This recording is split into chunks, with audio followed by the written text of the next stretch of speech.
Welcome to news watch. ముందుగా headlines చూద్దాం. దీపావళి పండగ పూట 2 కుటుంబాల్లో విషాదం. నియమ నిబంధనలు పాటించని టపాస్ల దుకాణ యజమానులు. నల్గొండ జిల్లాలో మరో భారీ అధిక వడ్డీ మోసం. నిజామాబాద్లో కానిస్టేబుల్ను హత్య చేసిన రియాజ్ హతం. పారిపోతున్న టైంలో ఎన్కౌంటర్ చేసిన పోలీసులు. జర్నలిస్టుపై దాడిని ఖండిస్తూ జర్నలిస్టు ధర్నా.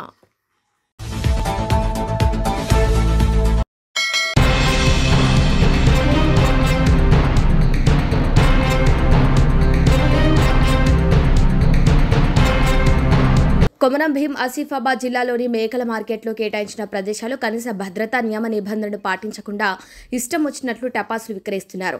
సంబంధిత అధికారులు పదే హెచ్చరికలు జారీ చేసినప్పటికీ బాణసంచ దుకాణదారులు ఏం పాటించడం లేదని స్థానికులు ఆరోపిస్తున్నారు. అధికారుల నియమ నిబంధనలకు తూట్లు పొడుస్తున్న జిల్లా అధికారులు మాత్రం చూసి చూడనట్టు వ్యవహరిస్తున్నారని చూస్తేనే అర్థమవుతుందని స్థానికులు చెబుతున్నారు. బాణసంచ దుకాణాల వద్ద ఫైర్ సిలిండర్తో పాటు ఇసుక బకెట్ ఉంచుకోవాలని నిబంధనలు ఉన్నా కూడా విక్రయదారులు అవేమీ పాటించడం లేదు.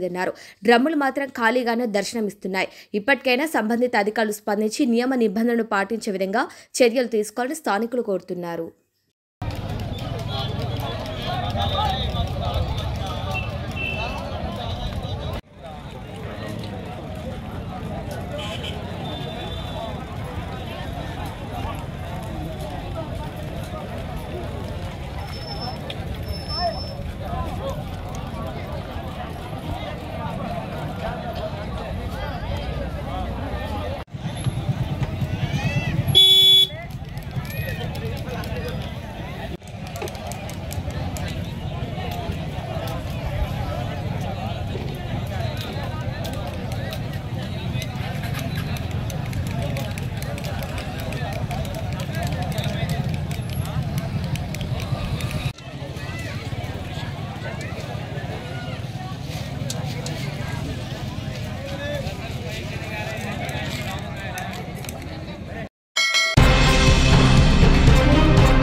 జగిత్యాల జిల్లా గొల్లపల్లి మండల కేంద్రంలోని ఎస్సీ కాలనీలో సాయంత్రం జరిగిన రోడ్డు ప్రమాదంలో 2 ద్విచక్ర వాహనాలు ఎదురెదురుగా ఢీకొనడంతో ద్విచక్ర వాహనదారులు 2 అక్కడికక్కడే మృతి చెందారు. మండలంలోని గోవిందుపల్లికు చెందిన అల్లూరి రాఘవరెడ్డి, వెల్గటూర్ మండలంలోని రామ్నూర్కు చెందిన బీదర్ శ్రీకాంత్లు ప్రమాద స్థలంలోనే మృతి చెందారు. రాఘవరెడ్డి భార్య సుగుణకు తీవ్ర గాయాలు కాగా చికిత్స నిమిత్తం జగిత్యాల ఆసుపత్రికి తరలించారు. ప్రమాద స్థలాన్ని ధర్మపురి సిఐ రామ్ నరసింహారెడ్డి పరిశీలించి ప్రమాద వివరాలు సేకరిస్తున్నారు.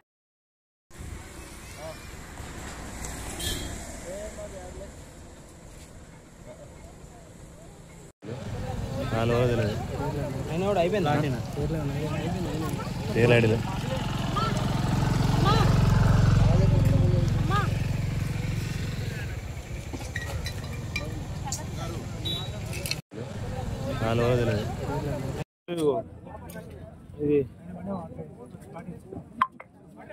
ఎసికల్ దాటినాక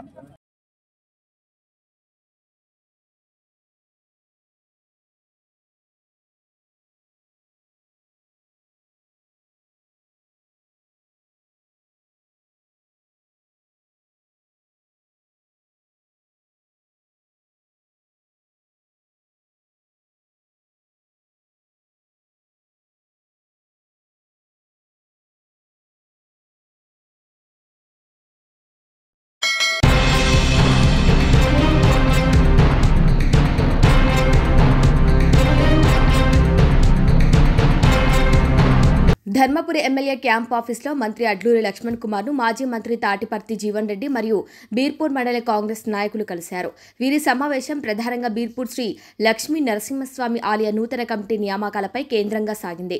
జీవన్ రెడ్డి అన్నారు, దశాబ్దాలుగా కాంగ్రెస్ పార్టీ జెండా మోసి పార్టీ కోసం కృషి చేస్తున్న నాయకులకు కాకుండా బీఆర్ఎస్ నేతలకు ఆలయ కమిటీ పదవులు కట్టబెడుతున్నారు. అభివృద్ధి పనుల నిర్వహణ కూడా వారికే కేటాయించబడుతోంది. వీరు వివరించారు. ఒక పెంబట్ల ఆలయ కమిటీ మినహా మిగతా అన్ని దేవస్థాన కమిటీలు బీఆర్ఎస్ నాయకులకు ఇవ్వబడ్డాయని, పొలాస పౌలేస్తేశ్వర స్వామి ఆలయ కమిటీలో చైర్మన్ సలహాదారుల స్థానాలు బీఆర్ఎస్ నేతలకు కేటాయించబడ్డాయని కాంగ్రెస్ కార్యకర్తలు పక్కనబడినట్టు చెప్పారు. పార్టీలో తమ పరిస్థితి ఏంటో మంత్రి వద్ద ప్రశ్నించారు.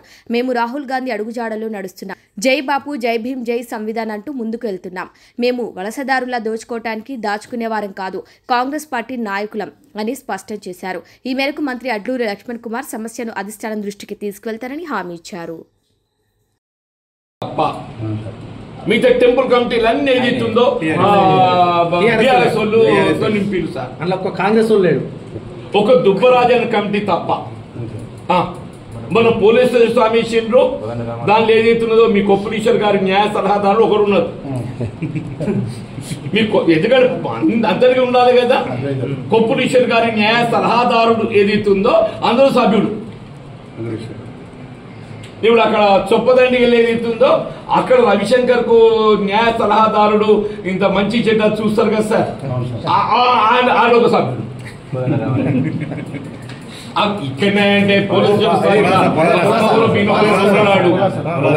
అదే టెంపుల్ కమిటీ ఇది అంత అయిపోయినాక అమ్మాయి అపాయింట్మెంట్ అయినాక ఆ రవిశంకర్ వచ్చి అని కడవ కప్పి అభినందన చెప్పిపోయింది తెల్లారి పత్రికల్లో.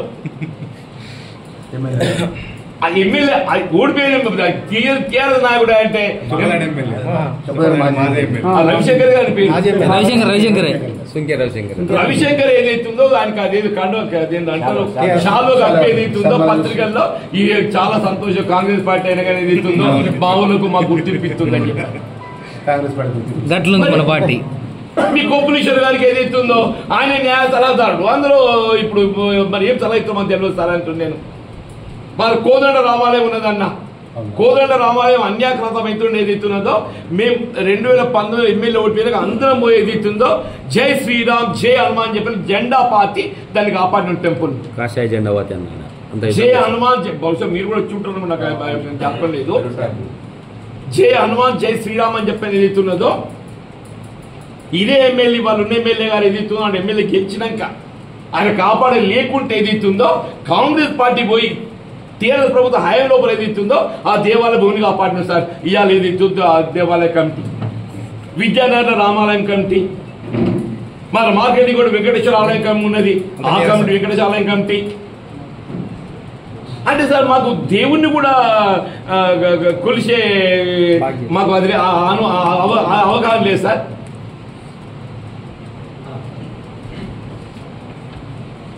దేవుని భక్తి ఇవాళ నేను బీర్పూర్ దేవుని పోయి మొక్కుకొని వచ్చిన సార్ అంటున్నాను నేను.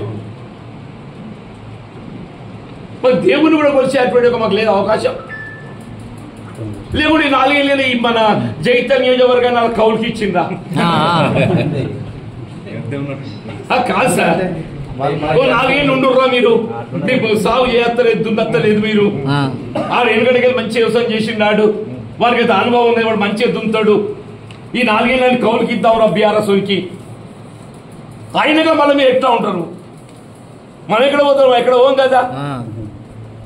ఈ 4 ఏళ్ళకి ఎంత వ్యవసాయం లేదట, ఈ 4 ఏళ్ళు దున్నుకొని కౌలుకి ఇచ్చిందా? మరి జగిత్యాల నియోజకవర్గాన్ని కూడా ఫిరాయింపుదారులకు కౌలుకి ఇచ్చిండ్రా?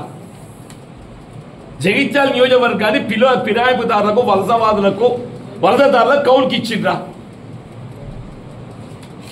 మాకు ఏం చెప్తారు సార్? దయచేసి చెప్పండి, మాకు ఏం చెప్తారు చెప్పండి. ఎందుకు మానసికంగా హింసిస్తారు? మీరే అవునన్నా. ఇప్పుడు దీనికంటే ఒకటికే పుడిచి పారేయండి సార్. ఒకటి సార్, రాష్ట్ర దేశంలో నిర్ణయం తీసుకున్న మీనాక్షి మేడం గారు మాట్లాడింది. అదే సార్, రాహుల్ గాంధీ గారు, మేము రాహుల్ గాంధీ గారి యొక్క సైనికులు. అవును సార్, మేము రాహుల్ గాంధీ గారి సైనికులు ఉంటున్నాను. మీరు అక్కడ మాట్లాడారు. మేము రాహుల్ గాంధీ గారి సైనికులు. వారు ఏమన్నారు? జై బాపు జై భీమ్ జై సంవిధాన్. అవును సార్, జై బాపు జై భీమ్ జై సంవిధాన్. రాజ్యాంగాన్ని పరిరక్షించడం తన జయం పెట్టుకున్నారు రాహుల్ గాంధీ గారు. మనమందరం కూడా, మీరు కూడా రాహుల్ గాంధీ గారి సైనికులు,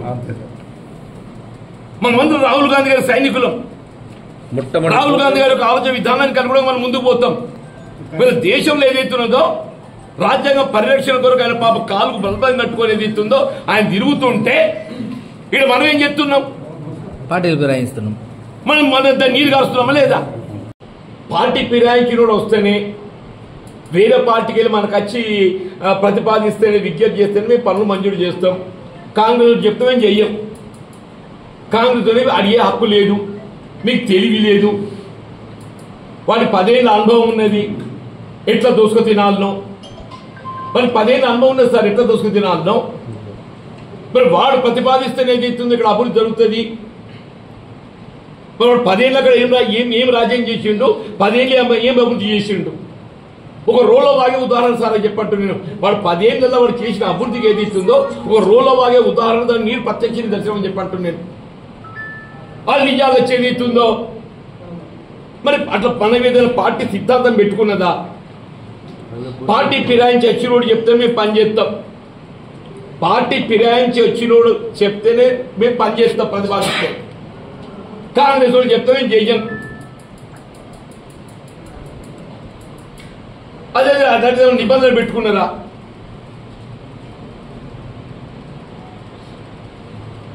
మేము ఆనాడు జైల్లో పాలవుతాం, ఇవాళ జైల్లో పాలవుతాం.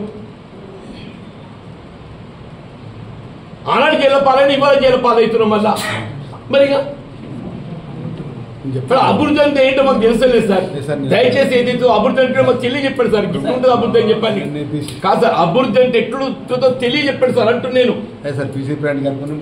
మరి వాళ్ళు తెలియదా? పీసీ మొన్న మీనాక్షి నటరాజన్ గారు గంగాధర్కి వచ్చిండ్రు.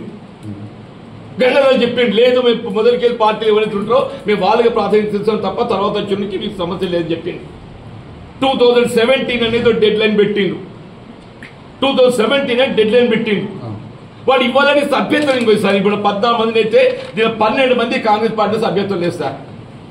ఒక సామ్రాట్ అనేటోడు ఒక్కడు తప్పేదైతుందో ఆన్ ఏదైతుందో మేము అధ్యక్షుడు పెట్టుకొని బీర్పూర్ టెంపుల్ కమిటీకి దాన్ని అభివృద్ధి చేయాలని చెప్పిన సంకల్పంతో అందరం కూడా రాజకీయాలకు అతీతంగా అందరూ సహకారం పొంది ఏదైతుందో దాన్ని అభివృద్ధి చేయాలని చెప్పి ముందుకు తీసుకుపోతుంటే దాన్ని నీరు కాస్తారని చెప్పి వాళ్ళు సామ్రాట్ ఒక్కరి పేరు పెట్టి మిగతా 12 పేర్లు వాళ్ళు పెట్టుకుంటారు సార్. ఇప్పించిన కాంగ్రెస్ అయినా సార్ మీరు చెప్పండి. ఇప్పుడు ఎమ్మెల్యే కాంగ్రెస్ అయినా మాకు క్లారిఫై చేయండి. కాదన్నా ఇప్పుడు 14 పేర్లు ఉన్నాయి సార్. దీనికి తెలుగుగా సామ్రాట్ పేరు పెట్టింది, తెలుగుగా సామ్రాట్ పేరు పెట్టింది. మిగతా పేరు ఎవరు కూడా మాకు పార్టీకి సంబంధం లేదు. ఇంకో గమ్మత్ ఏంటంటే వాళ్ళు ఏమంటారు తెలుసు, ఆయన ఎమ్మడున్న వాళ్ళంతా మా ఎజెండా ఎజెండా బీఆర్ఎస్ ఈయన ఎమ్మెల్యే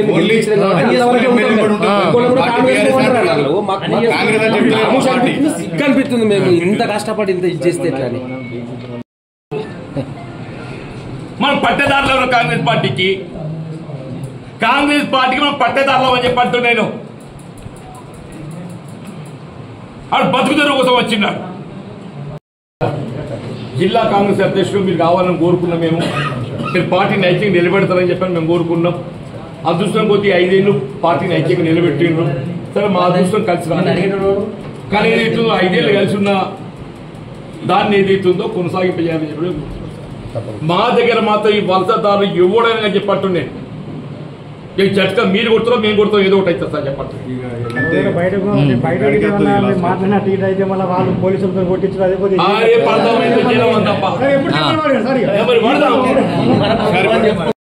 వచ్చిందన్న ఆ ఫలాలు ఎవరు అనుభవించాలి? కష్టపడ్డ కార్యకర్త వాడేవాడు సార్ అంటున్నా.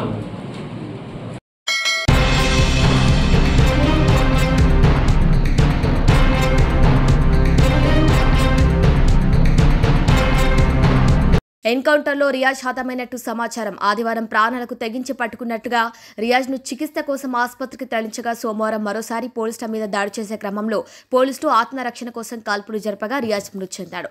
మరోసారి పోలీసుల మీద కత్తితో దాడి చేయడంతో ఆత్మరక్షణ కోసం పోలీసులు కాల్పులు జరపడంతో రియాజ్ మృతి చెందినట్టుగా సమాచారం అందింది. ఇక ఆదివారం మధ్యాహ్నమే సారంగపూర్లోని లారీ క్యాబిన్లో దాక్కుని పారిపోతుండగా అడ్డుకున్న యువకుడు ఆసిఫ్ను కత్తితో దాడి చేస్తే చెయ్యి తెగిపోయింది. అక్కడే ఉన్న కానిస్టేబుల్ ప్రాణాలకు తెగించి పట్టుకున్నారు. అక్కడి నుంచి స్టేషన్కు తరలిస్తున్న క్రమంలోనే మరోసారి తప్పించుకొని కత్తితో దాడి చేశాడు. మృతుడు రియాజ్ కోసం గత రాత్రి 9 గంటల నుంచి నిద్రాహారాలు మాని పోలీసు బలగాలు గాలిస్తున్నాయి. రియాజ్ను దొంగతనం కేసులో విచారణ కోసం వెళ్తుండగా శుక్రవారం నిజామాబాద్ నగరంలోని వినాయక్ నగర్ సిసిఎస్ కానిస్టేబుల్ ప్రమోద్ను హత్య చేసి పారిపోయాడు. మరోసారి దాడికి తెగబడిన రియాజ్ సారంగపూర్ శివార్లోనే ఓ లారీ క్యాబిన్ నుంచి దూకి పారిపోతున్న రియాజ్ మరోసారి కత్తితో దాడికి తెగబడ్డాడు. ఇక రియాజ్ పారిపోతుండగా బైక్ మీద వెళ్తున్న ఇద్దరు కానిస్టేబుల్ వెంటపడ్డారు. పట్టుకోవాలంటూ ఆ వైపు వెళ్తున్న యువకులను పురమాయించారు. ఈ క్రమంలో నెహ్రూ నగర్కు చెందిన ఆసిఫ్ రియాజ్ను పట్టుకోవడానికి వెళ్లగా తన వద్ద ఉన్న కత్తితో దాడి చేయడంతో ఎడమ చేయి తెగింది. ఈలోపు కానిస్టేబుల్ వేగంగా వచ్చి రియాజ్ను అదుపులోకి తీసుకున్నారు.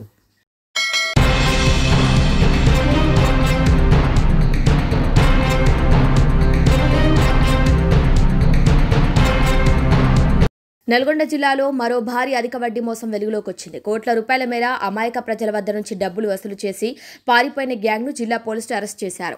ఈ ఘటనపై ఎస్పీ శరత్ చంద్ర పవార్ ఐపీఎస్ మీడియాతో మాట్లాడుతూ నల్గొండ జిల్లా దేవరకొండ నియోజకవర్గంలో పలుగు తాండాకు చెందిన రమావత్ మధు నాయక్ నేతృత్వంలో 9 మంది కలిసి ప్రజలను అధిక వడ్డీ పేరుతో మోసం చేసినట్లు పోలీసులు గుర్తించారు. జీఎన్ఐ అనే నకిలీ కంపెనీ పేరుతో నెలకు 17 నుంచి 18% వడ్డీ ఇస్తామని ప్రజలను ఆకర్షించి కోట్ల రూపాయలు వసూలు చేశారు. ఆ డబ్బులతో పబ్లు, స్పా సెంటర్లు, ఖరీదైన కార్లు కొని జల్సాలు చేసినట్లు విచారణలో తేలింది.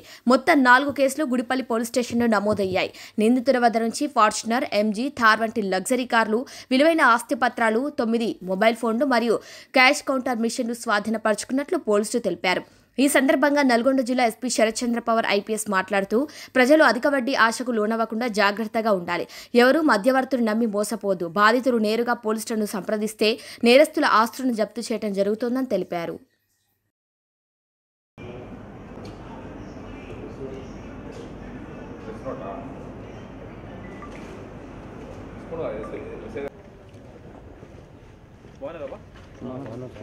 హ్యాపీ దివాళీ. అడిషనల్ స్పీకర్ ఏది సిఐ గారు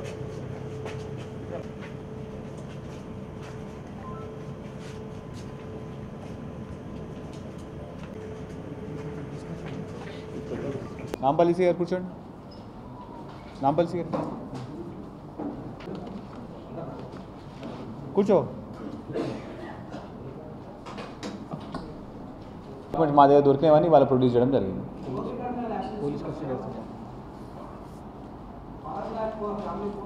అది వాళ్ళ ఫ్యామిలీ మెంబర్స్ మాట్లాడుకున్నారు కదా. కాకపోతే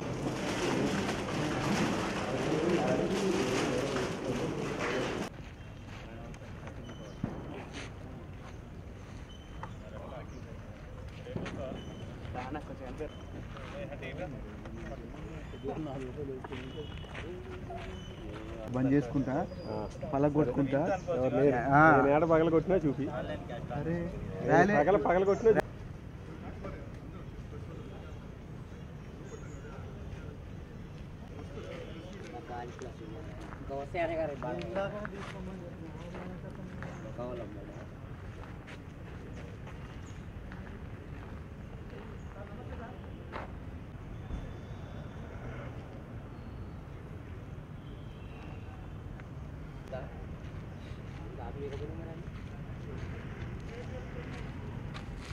నాగేష్ మన నీకు పెట్టినారు.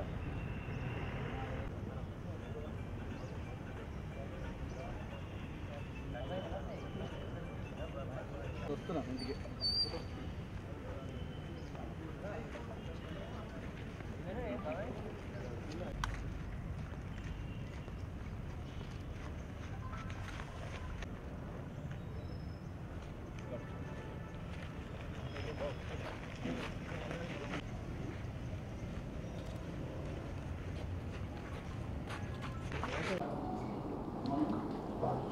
లాస్ట్ వీక్ మనం వద్దిపట్ల గుడిపల్లి పోలీస్ స్టేషన్ లిమిట్స్లో వద్దిపట్ల గ్రామం పలుగుతండకు సంబంధించి బాలాజీ నాయక్ అనే పర్సన్ని మనం అరెస్ట్ చేసిన తర్వాత దానికి సంబంధించిన ఇన్వెస్ట్మెంట్ ఫ్రాడ్ అంటే జనాలకి అధిక రేట్ల మీద వడ్డీ ఇస్తున్నామని చెప్పేసి జనాల దగ్గర నుంచి మనీ కలెక్ట్ చేసుకొని ఆ మనీ అంతా కూడా మళ్ళీ ఓన్లీ వడ్డీ కట్టడానికి వాడుకొని ఎక్కడ కూడా ఇన్వెస్ట్మెంట్లు చేయకుండా జనాల్ని మోసం చేసిన క్రమంలో మనము లాస్ట్ వీక్ 4 కేసులు కట్టడం జరిగింది. దాని తర్వాత అడిషనల్ ఎస్పీ గారి ఆధ్వర్యంలో ఏఎస్పీ దేవరకొండ ఇంకా 3 సిఐ మల్లెపల్లి, నాంపల్లి, డిండి సిఐ గారి వీళ్ళ టీమ్స్తో మనము సపరేట్గా టీమ్స్ ఫామ్ చేసి ఈ నెట్వర్క్ ఇంకా ఎంతవరకు వెళ్తున్నది, ఎంతమంది బాధితులు ఉన్నారు, ఎంతమంది ఏజెంట్లు ఉన్నారు ఇవన్నీ కూడా వర్కౌట్ చేయడం జరిగింది. ఆ రోజు మనము ప్రెస్ మీట్ పెట్టిన తర్వాత ఎఫ్ఐఆర్ కట్టిన తర్వాత ఆ రోజు నుంచి ఇప్పటి వరకు సుమారు 300 మంది బాధితులు మనకి పోలీస్ స్టేషన్కి వచ్చి వాళ్ళ డాక్యుమెంట్స్ అన్నీ కూడా మనకి సబ్మిట్ చేయడం జరిగింది. అయితే అదే క్రమంలో అదే ఊరికి చెందిన మధు అనే పర్సన్ని, రమావత్ మధు అనే పర్సన్ని మనము ఇవాళ పట్టుకొని రిమాండ్ చేయడం జరిగింది. ఇతను కూడా బాలాజీ నాయక్ ఏ విధంగా బిజినెస్ చేసినాడో అతని దగ్గర నేర్చుకొని అతని దగ్గర ఫస్ట్ ఏజెంట్గా పనిచేసి తర్వాత నేనే సొంతంగా నడుపుతానని చెప్పేసి ఆయన దగ్గర నుంచి మళ్ళీ సపరేట్ అయిపోయి ఇతను కూడా బాలాజీ నాయక్ ఎంత మనీ చేసినాడో అంతవరకు ఇతను కూడా సేమ్ అంత అమౌంట్ జనాల నుంచి కలెక్ట్ చేయడం జరిగింది. అయితే ఇతనికి 3 బావలు, వీళ్ళు బినామీలుగా యాక్ట్ చేసుకుంటూ వీళ్ళ పేరు మీద ప్రాపర్టీస్ అవన్నీ కొనడం జరిగింది. ఇతను కొంతవరకు మనీ తీసుకొని రియల్ ఎస్టేట్లో ఇన్వెస్ట్ చేయడము, లేకపోతే హైదరాబాద్లో ఒక పబ్ అంటే ఒక బార్ అండ్ పబ్ మీద ఇన్వెస్ట్ చేసినాడు, 2 స్పా సెంటర్లు నడిపినాడు, అదేవిధంగా ఒక సిమెంట్ ఫ్యాక్టరీ కొన్నాడు అని చెప్పేసి ప్రిలిమినరీగా మనకి ఇన్వెస్టిగేషన్లో తెలుస్తున్నది. దానికి సంబంధించి మనం డాక్యుమెంట్స్ కూడా మనము సీజ్ చేయడం జరుగుతున్నది. అదేవిధంగా కొన్ని రియల్ ఎస్టేట్ వెంచర్స్ కూడా చేసినాడు అని చెప్తున్నాడు. అది కూడా మనం డాక్యుమెంట్స్ అన్నీ కూడా వెరిఫై చేయడం జరుగుతుంది. దీనికి సంబంధించి ఈ అబ్బాయి కూడా 10th ఫెయిల్ అయిన తర్వాత ఏదో ఒక కంపెనీలో డిస్ట్రిబ్యూటర్గా పనిచేసి మళ్ళీ అక్కడ నుంచి బాలాజీ నాయక్ దగ్గర ఏజెంట్గా పనిచేసి సొంతంగా ఈ విధంగా జనాల నుంచి డబ్బులు తీసుకొని మోసం చేయడం జరిగింది. సిమిలర్ మోడల్స్ ఆపరాండిలో సుమారు 10 నుంచి 20% అంటే ఇతను 15 నుంచి 18 రూపీస్ ప్రామిస్ చేసినాడు చాలామందికి. అది లాస్ట్ 6 months నుంచి ఎవరు ఇన్వెస్ట్మెంట్ చేయకపోయేసరికి ఆ ఇంట్రెస్ట్ కట్టలేక ఇప్పుడు చాలా వరకు అబ్స్కాండింగ్ ఉండేది, అతను మనం పట్టుకున్నాము. అదేవిధంగా ఇవాళ మిగతా బాలాజీ నాయక్ సంబంధించిన బినామీలు ప్లస్ వాళ్ళ ఏజెంట్స్ని కూడా మనము ఇవాళ రిమైండ్ చేయడం జరుగుతున్నది. ఇందులో మనము ఇప్పుడు మధుతో పాటు మధు వాళ్ళ బావలు భరత్, బాబు అండ్ రమేష్ వీళ్ళని కూడా రిమైండ్ చేస్తున్నాము. అదే మళ్ళీ బాలాజీ నాయక్ కేసు సంబంధించి రమావత్ రవీందర్, జవహర్లాల్ వాళ్ళ ఫాదర్, నరేష్, రామ్ ప్రసాద్ అండ్ గణేష్ వీళ్ళందరినీ కూడా మనము రిమైండ్ చేస్తున్నాము. అయితే మా తరఫు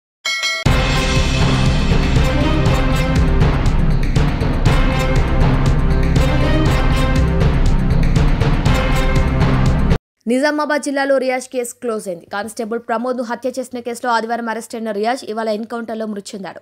ఆదివారం రియాజ్ ఓ యువకుడితో ఘర్షణ పడ్డాడు. ఈ క్రమంలో పోలీసులు అతన్ని అదుపులోకి తీసుకున్నారు. గాయాలతో ఉన్న రియాజ్ను ఆసుపత్రిలో చేర్చి చికిత్స అందిస్తున్నారు. ఈ ఉదయం కానిస్టేబుల్ నుంచి గన్ లాక్కుని పరిగెత్తే క్రమంలో పోలీసులు కాల్పులు జరిపారు. ఈ కాల్పుల్లో రియాజ్ హతమయ్యాడు. ఇక 2 రోజుల గాలింపు తర్వాత చిక్కిన రియాజ్ 3 రోజుల క్రితం పోలీస్ కానిస్టేబుల్ ప్రమోద్ను రియాజ్ హత్య చేశాడు. అప్పటి నుంచి అతని కోసం పోలీసులు తీవ్రంగా గాలించారు. టీంలుగా ఏర్పడి గాలింపు చర్యలు చేపట్టారు.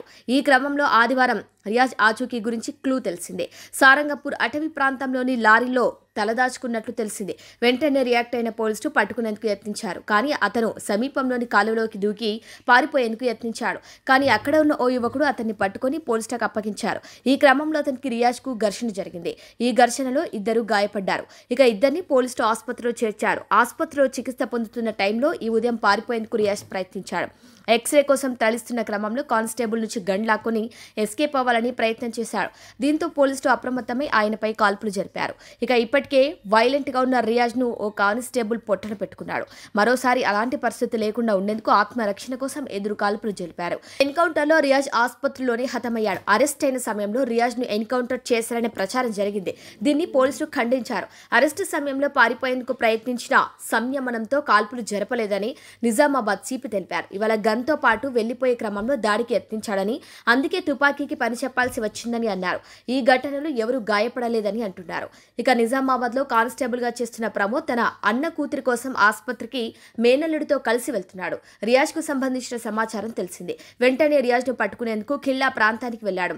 అతి కష్టం మీద నిందితుడు రియాజ్ను కానిస్టేబుల్ ప్రమోద్ పట్టుకున్నాడు. మేనల్లుడి సాయంతో రియాజ్ను మధ్యలో కూర్చోబెట్టుకుని స్టేషన్కు తీసుకెళ్తున్నాడు. ఇక మధ్యదారిలో ఓ కత్తితో కానిస్టేబుల్ ప్రమోద్ ఛాతిలో ప్రమోద్ మేనల్లుడిని, ఇంకో బైక్ పై వస్తున్న ఎస్ఐ విఠల్ను గాయపరిచి రియాజ్ పరారయ్యాడు. పోలీసులపై విమర్శలు వస్తున్న నేపథ్యంలో నిజామాబాద్ జిల్లాలో బైక్ పై తీసుకెళ్తుండగా కానిస్టేబుల్ ప్రమోద్ పై నిందితుడు రియాజ్ దాడి చేసి పొడిచి పారిపోయాడు. కానిస్టేబుల్ ను రౌడీ షీటర్ హత్య చేసి పారిపోవటం హాట్ టాపిక్ అయింది. పోలీసులకే రక్షణ కరువైందని విమర్శలు వినిపించాయి. ఓ నిందితుడు పోలీసు మీద కత్తితో దాడి చేస్తుంటే స్థానికంగా ఉన్నవాళ్లు వీడియోలు, ఫోటోలు తీశారే తప్ప అడ్డుకునే ప్రయత్నం మాత్రం చేయలేదు.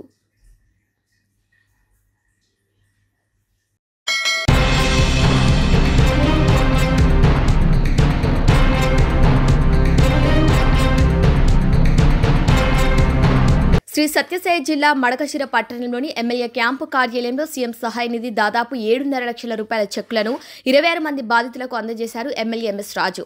దీపావళి పండుగ పర్వదినాన చెక్కులు అందుకున్న బాధితులు ఎమ్మెల్యే ఎంఎస్ రాజుకు దీపావళి శుభాకాంక్షలు తెలియజేస్తూ కృతజ్ఞతలు తెలిపారు.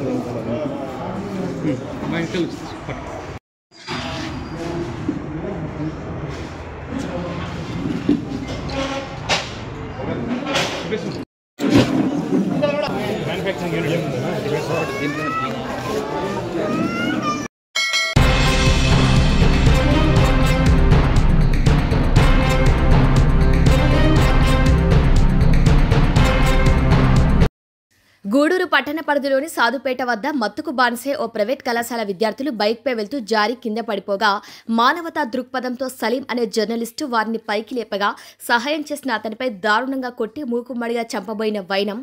ఇటువంటి పోకిరీలను కఠినంగా శిక్షించాలని, బాధితుడికి తగిన న్యాయం చేయాలని దాడిని ఖండిస్తూ గూడూరు టవర్ క్లాక్ అంబేద్కర్ విగ్రహం వద్ద ధర్నా చేపట్టారు గూడూరు జర్నలిస్టులు. ఇక విలేకరులు మాట్లాడుతూ జర్నలిస్టుల పట్ల పోలీసు వారు చిన్నచూపు చూస్తున్నారని, నిందితులపై పెట్టిన కేసులు నమోదు చేశారని పేర్కొన్నారు. గూడూరు 1వ సిఐ శేఖర్ బాబు విలేకరులను చాలా వ్యంగ్యంగా మాట్లాడారని ఆవేదన వ్యక్తం. ఈ యొక్క కేసులు నీరుగార్చే ప్రయత్నం చేస్తున్నారని తెలియజేశారు. విలేకరులు అనేవాళ్లే లేకపోతే ప్రజలకు ప్రభుత్వానికి మధ్య ఎటువంటి సంబంధాలు కూడా ఉండవని పేర్కొన్నారు. విలేకరులకు కనీస ప్రాధాన్యత ఇవ్వాలని గూడూరు జర్నలిస్టు సంఘాలు డిమాండ్ చేశారు.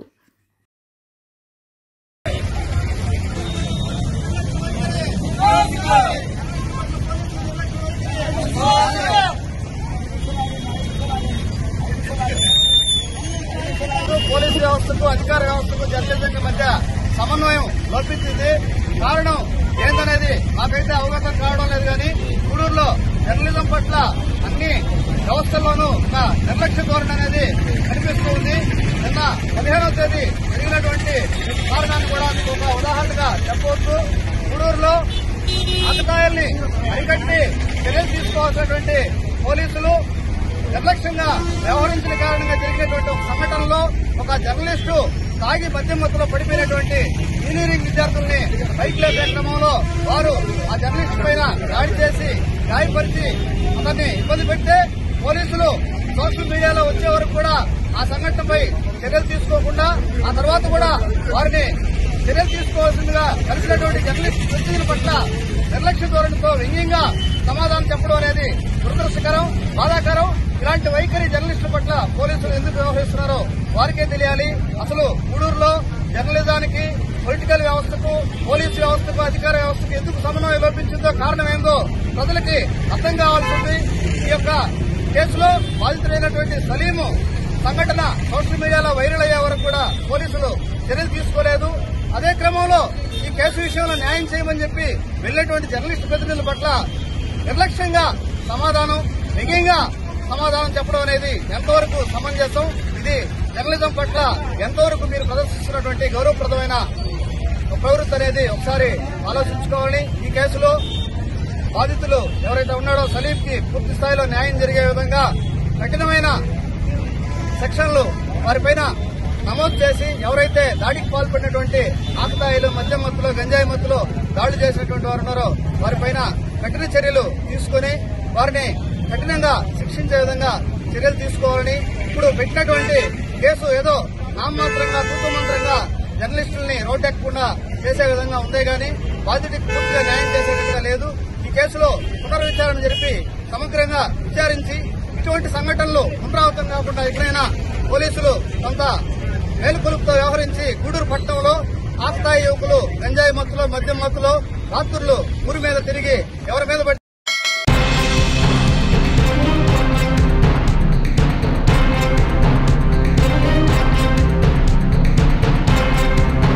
బులెటిన్ ముగించే ముందు హెడ్లైన్స్ మరొకసారి.